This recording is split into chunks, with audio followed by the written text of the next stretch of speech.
Welcome back. Well, in Australia, we know there's a cross-party group of MPs. They call themselves the Wolverines, intent on standing up for Australia's national interest against the Chinese Communist government. Well, this multi-party group, they've now gone global. China, under the rule of the Chinese Communist Party, represents a global challenge. One which will define the next century. It is a challenge which touches all of us. This challenge will outlast governments and administrations, and it transcends party politics. When countries have stood up for democratic values and human rights, they have done so alone, sometimes at great cost. We, the Interparliamentary Alliance on China, stand together to coordinate the response to this great challenge. There is strength in unity. Then, and only then, will we rise to the challenge of the next century.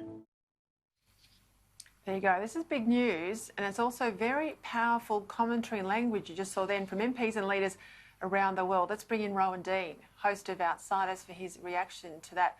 Long time coming, I know, but look, I've just got the sense. I've had Ian Duncan-Smith, a former Tory leader, here on the show. He's in that video just now, and obviously we all know Andrew Hastie, Kimberley Kitching from Labor as well. It seems to me that there's no going back now for democracies to speak truth on China. Yeah, absolutely. Absolutely, Peter. Great to see Andrew and Kimberley in that video, and Ian Duncan-Smith and others, as you say. And let's be honest, they're only articulating what a lot of people have been thinking for a long time. And they are basically, the consumers throughout the West made a kind of Faustian pact, if you like, and we've all been party to that. Mm-hmm. And that Faustian pact is that we would take cheap products, cheap goods, and we would turn a blind eye to whatever was happening in China that provided those cheap goods. So it's come after COVID, we've now realised, well, hang on, what exactly does this deal involve?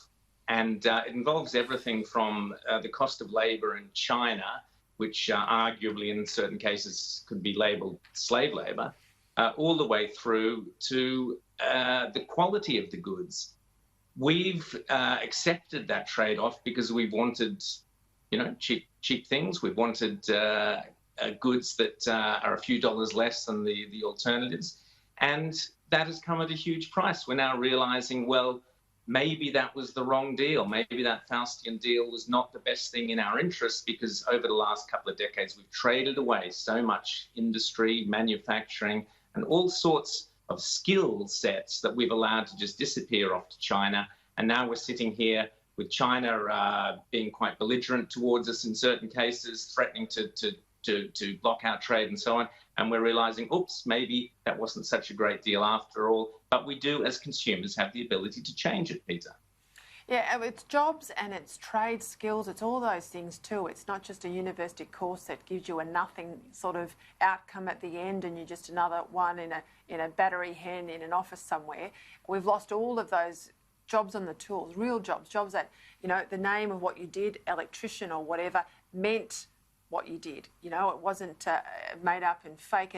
And you're right to point out consumers, Rowan, because we all bear a responsibility here. We've all wanted the cheaper item over something that's made to last. It's the whole throwaway culture.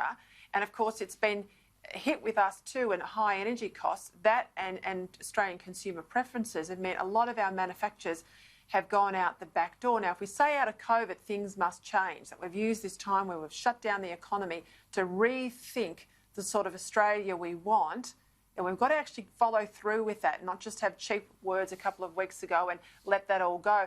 There was a poll out, a YouGov survey. It was conducted for the Australian Workers' Union. I've got some graphics there to put on the screen, but it found that 88% of Aussies agreed we should be making more essential products here and less reliant on imports from China.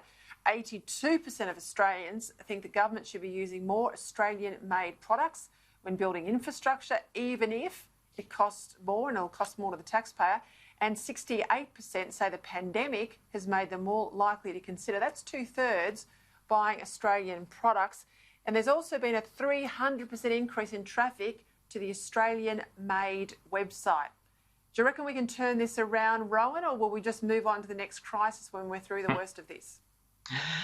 Look, I think those figures are terrific, but they're not unexpected. If you say to somebody, "Will you now buy Australian products and not and pay that little bit extra just to get Australian products?" They'll say, of course, they'll say yes. The key moment comes when they're in the supermarket or down at Bunnings or wherever it is, and they're piling up the goods in the shopping trolley, and they go, "Whoa! I'm suddenly several $100s out of pocket that I wouldn't be if I went for the cheaper alternatives." That's when the real test comes. But I was fascinated by this poll, Peter.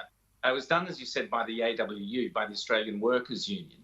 And I went onto their website to have a look at what they were proposing about more Australian-made goods. And they're saying things like, let's bring steel and aluminium and glass and cement. Let's bring all these things back to Australia. Well, yeah, terrific. Let's start by pulling out of the Paris Agreement if we actually are serious about bringing back heavy manufacturing and heavy carbon-intensive industries to this country. Because at the moment, we get away with just exporting it to China. China, under the Paris Agreement, can emit whatever they want in terms of carbon.